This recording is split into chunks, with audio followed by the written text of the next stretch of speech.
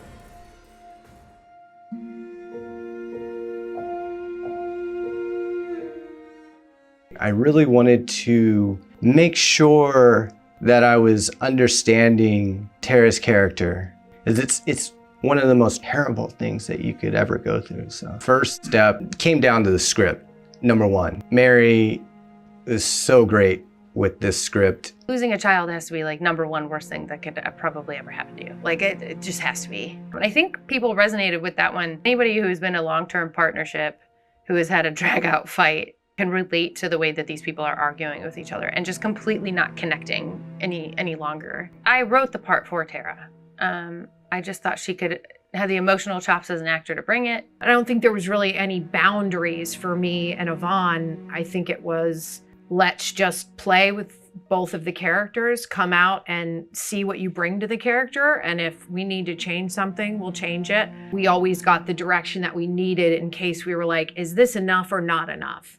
And I think the way that Jonathan communicates is nice, because if we need a little bit more emotion, all it takes is just a slight tweak of, hey, can you bump it up a little bit more? Because I think the audience probably wants to see you a little bit more emotional here. The way that John decided to shoot this was almost kind of like a dance, where, you know, that they're going around and we're circling and they're circling. So it's like trying to figure out where the right points to hit so that you're on the person, you're getting the over the shoulder. It was challenging, but a lot of fun. And I think that in the end, it added to the piece. Just knowing the chemistry that they were just bouncing, like radiating off of each other, and it was between them. You could see it in their eyes. And Liz McGrath, oh my goodness. So that all came about. I was looking for somebody to design this creature. It was Krista that came to me and she said, hey, I have a friend that's working in this field and she's great and you're gonna love her. We had some ideas, a lot of ideas. It went back and forth for a while in terms of how we were gonna get this creature to do what we wanted, with strings, with wheels, and oh my goodness, on the budget that we had for this film, the materials that we were confined to be using, it had to be light enough to move around. It had to look real. There's certain things that it had to do, and she checked all the boxes. I think it probably resonates because you see the pain that both Sarah and her husband are going through in regards to losing a baby. It really takes it out of both of them. And I think honestly, anyone in their position would do anything to be able to get that baby back. During the premiere, there was a woman who came to see the film, and she came up to me afterwards and she said that she had gone through a miscarriage. She said the conversations and how her character was feeling was so close to what she experienced, and it really touched her. That was her favorite because she had that connection, that emotional connection to it. I mean, what do you say to that? And I think, again, the kind of utility of and the beauty of horror as a genre is grief and anger and disappointment and dashed dreams can be all kind of summed up in this creepy little spider monster. I think that genre gets a bad rep. There's always a human element. There's always something that the filmmaker is trying to communicate. The medium through which the story is told is just the way to like open us up emotionally to receive what the filmmaker is trying to say. Whether it's comedy, it's making us laugh. The same is true, I think, with horror films. Like the fear is just priming us emotionally, opening us up to receive that emotional story. And a lot of times that has to do with grief or loss. And in this film and in this case, I think that really is what's connecting with people.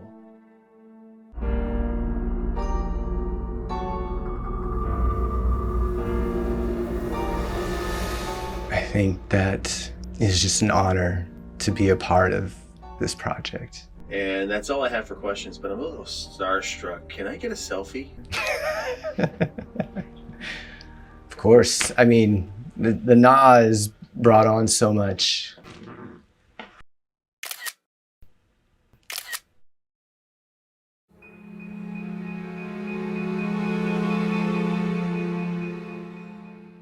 So the original Need Anything was part of Just Scare Me, which is a filmmaker accountability group that our lovely director Buzz Wallach runs. The original Need Anything is this Hitchcockian, tension-filled short film that was born out of COVID. It was the fear of the unknown, and everybody was trapped in their houses. I played a character who was terrified of her roommate being sick, and she kills her. Or does she? So when we were coming up with concepts, how we wanted Tenants to kind of, what the landscape was going to look like. We looked at our Just Scare Me shorts and we thought, okay, which one of these could we turn into a bigger version of itself for Tenants? And Need Anything was quickly one that we all looked at. And I'm not gonna lie, I was a little bit of a diva. I was like, it can't be the same. So that was very intriguing to me, the notion to play a part that that somebody else had already played. I think Buzz literally just like came up to me out one night and said, I've got this thing for you and Clark. Let's make it, first half Hitchcock thriller that then devolves into Sam Raimi Splatterfest. And it was like, okay, can I balance those two tones and make it work? He did a really brilliant job of marrying those two tones. I was just like, it's not gonna work. You can't do it. You can't have this kind of a little more serious piece and then turn it into something crazy. And he did it. And thankfully, I had two amazing actors that were able to walk that tightrope. But then we more discussed the tone and the direction of what this version of Need Anything would be. So Need Anything was then pitched as like, well, why don't we make that a little bit more of a horror comedy? Like they keep trying to kill each other and they can't die. Conceits we had for Tenants as an overarching piece was things were gonna get crazier the longer Joni was there. And so it was important for Need Anything being the last segment to be just off the wall, to just be absolutely bonkers. And immediately it popped in my head that I wanted to see someone get strangled with intestines. That is so over the top and insane that I think if I can sell that, the whole segment will be very successful. Caroline and Chelsea are incredible, and they were game for anything we threw at them. And for Need Anything, I literally was just like, look, I want bright blood. I don't like this dark purple stuff. And I want there to be a lot of it. I need guts and I need an eyeball. And we kind of just crafted everything through there. Their ability to go from concept to screen is really impressive. And they just did such an excellent job of making all that gore look so real, but also maintain the kind of like fantastical elements of it. And they're the sweetest, kindest. They're just so lovely to work with. When Clark and I had been covered in blood for a number of hours, and we had to get the final shot, which was an overhead shot. We're laying on the carpet. They needed me to move like 2 inches over. But because of all the blood, I was literally fused to the carpet. It was a Velcro, like, and then a back down to fuse onto this new part of the carpet. Because it's really uncomfortable to be covered in that much fake blood. It sucks. And I think that it turned out so beautiful because Ryan had lit it so well and he was able to maneuver through the space in such a way. I wrote the original Need Anything to a track that Andrew Scott Bell had put up on Spotify. And I found it to be this really interesting, piece of music. And so I wrote the script to that, and then I used it as temp score when I edited. And Mary was like, why don't you just ask Andrew to score the short? So I contacted him. I said, hey, I did this. And he was like, dude, that's an honor. That's rare that somebody will tell me that they've used my music in the temp score. And he was like, do you think you'd be interested in scoring the short? And I was like, absolutely. And that's how Andrew and I became very, very close friends. And we did Psycho Storm Chaser. I immediately called Andrew Scott Bell and I said, hey, I want you to do the score for this. And he knocked it out of the park. So of course, when we did Tenants, I was like, you got to come back. And it was really interesting when we did Need Anything, because he was like, do you want it to have the same sound as the original short? And I said, no, let's do something completely different. Yeah, I think I vaguely remember reading the scripts. I was coming back from a trip and immediately started getting ideas. I was driving and would send him voice memos of like, this just popped in my head. I was thinking about the movie. And some of the first initial ideas were kind of like a callback to this old style of horror movies. Very much Hitchcock Presents, Twilight Zone. Some of those initial ideas, though, great from the page. Once I started to see picture and once we started to look at the edit together, they were almost like thrown away. I don't think there's much of anything from those initial voice notes that ended up in the final film. And that's just like a testament to like, you know, what they say is you write the movie you want to make, you film the movie that you wrote, and then you edit the movie that you made. You find out when you're editing what the movie is. To me, when I'm working on a film score, there's always like a moment where it like cracks open. Whether it's just like a riff or a theme or an idea, then it feels like the rest of it is just playtime and effortless and fun. And for me, that first, the moment it felt like it cracked open was when I thought of that riff kind of became so essential to the whole score. And when I came up with it and thought of its potential in the film, it's just like all the other themes kind of blossomed out of it. On a lot of anthology films, there might be a different composer per each segment, but to have one composer throughout the whole film, I think gives this movie like a unique sound. And then you can start to find some really fun through line emotional beats that are in each story that connect them all.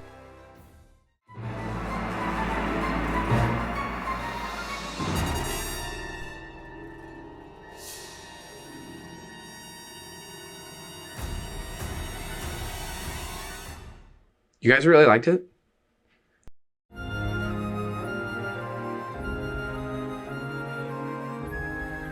We went back and forth a lot on what the wraparound should be, and we kept coming up with ideas to make it more interesting and make it touch all the individual stories a little bit more. I said, all right, Mary, here's our ideas in terms of like it's a woman moving in, and as she passes apartments, the superintendent tells her what terrible story happened in that apartment. It's like, and here we are in apartment 12. And Mary rightfully went, well, that's a terrible idea. We should really think about how the wraparound should go, and maybe there could be a bigger through line, and it could be an actual film with more of like interstitials. And so less of a creep show and more of a Magnolia in terms of anthologies.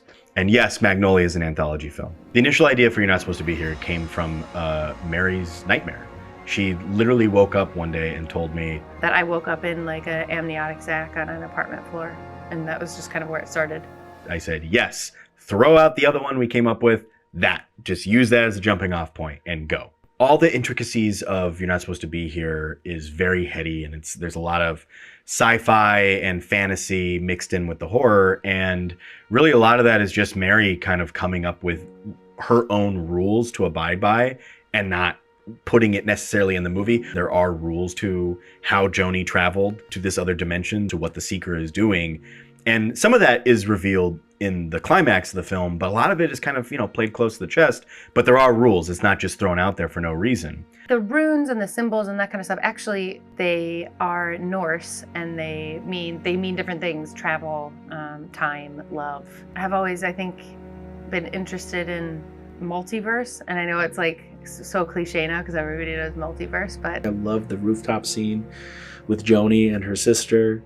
I would say probably the most memorable, just in terms of like the performances were so good and it was just a really powerful moment, was the rooftop sequence, which is the end of the film, in which Mary finally gets to her sister, Emily, played brilliantly by Catherine Easton. I had the absolute pleasure of working with Catherine, who there's this just like, you're with this girl this whole movie and she's said the name Emily like 8,000 times, and you finally get to see Emily, and Catherine is just such a extreme talent. And then the Seeker, Rib Hillis, finally reveals himself as a good guy. There's something magical too about a rooftop at night. We were really lucky to get that location. In order to really make sure that the film was stitched together properly, because each segment shot in different locations, and You're Not Supposed to Be Here shot in one main location in Los Feliz, it was important that you're not supposed to be here, shoot in those other locations as well. So the production of it was really spread out through the entire shoot. Like, I was sharing days with John and Sean as we just, oh, let me snag this, let me snag that, and we'll mix it all together, because it had to feel like one location. Very hard to tell that like Joni runs past camera and then she's in another location in the valley, you know, and you never know that based on how we cut it together. So it had a lot going on. To me, it's some of the finest acting Mary has ever done. There's so much personal grief she was dealing with that she was speaking to during those scenes. And in that level of dedication and performance infected everyone on that day. Threading the line between humanity and horror is a very difficult tightrope to walk. And it takes someone like Mary O'Neil, who really understands like the actor's perspective when it comes to characterization. And so when she would dive into the scripts, she would really evoke that humanity within the horror. I think anybody whose life ended up in a way that it wasn't supposed to be that way. I think everyone who's of a certain age can kind of relate to, like, this wasn't how I planned it and this wasn't how I saw it. And dealing with that grief and that resolution of this is what your life is. I think we all would strive to have that wish fulfillment of seeing what could have been, or seeing that person we want to see one more time. Or that's why I love that scene with Joni and Sarah sitting on the stairs together. Two characters from two separate stories coming into one story and connecting briefly together, and then going about their day. And it's really touching. And I think that that's kind of what this whole movie is about. And I think that's how it connects people when they watch it. I always feel like the best anthologies have a variety of tones, but I also wanted to still be like, hey, we're still making a horror movie, you know? I am proud of all the work all these people that I love put into it. I love watching Buzz direct something that's different than his normal sensibilities. I loved watching two of my best friends beat the shit out of each other. I mean, how often do you get to see that? Two women who you love and who love each other beat the crap out of each other with, you know, dialogue you've written. That's really kind of rare. I think that's something that's really beautiful to me about the whole project, is I just got to watch so many people I not only love and respect as artists and creators and actors, and but also as friends. What it felt like on the day was a group of friends making a movie, which I think is what I think we all aspire to do. I want to walk onto a set and look around and see people who I love and I trust and have fun with. So in the making of Tenants, when we make a film like this, and what I like to call pro-rilla filmmaking, the assumption is that you are going to be wearing a lot of hats. And for me, when you go into something knowing you're going to be wearing 5 or 6 different hats, and you're going to be doing 5 or 6 different jobs, that's a lot better than being told you're going to be doing this one job and then you arrive on set and suddenly you're doing everything. So if you go in with that assumption, it becomes much easier to like just deal with, because like, well, yeah, I know I have to do this and this and this, and that's fine. Everyone has their own personalities and ways they deal with things, and everyone has their specialties in how they get the job done. And ultimately we all came together and we just tried to make the best movie we could. That pro part of it, I would say it's just everybody on set, they did their thing and they were very good at it. You have major equipment. I mean, when you have that kind of thing and you put talent against it, it doesn't really matter how much money you have. You can make really good stuff. Los Angeles is just a series of apartment buildings connected by freeways.